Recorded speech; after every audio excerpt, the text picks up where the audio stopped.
How can you cancel Wayfair order before shipping?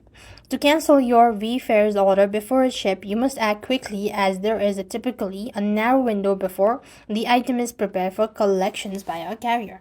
So open the Wayfair app, login, go to the account sections, and there you can see my orders. You go to view orders.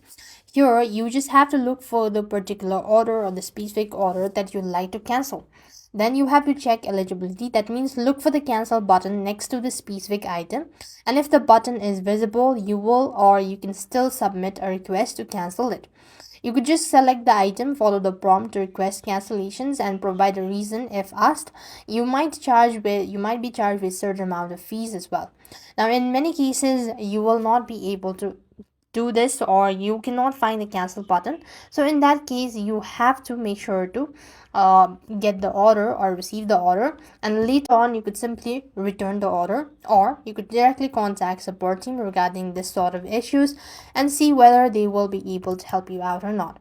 So this is the simplest thing you could do. I hope the video was helpful. Make sure to like, share, and subscribe. Thank you for watching. See you in the next video.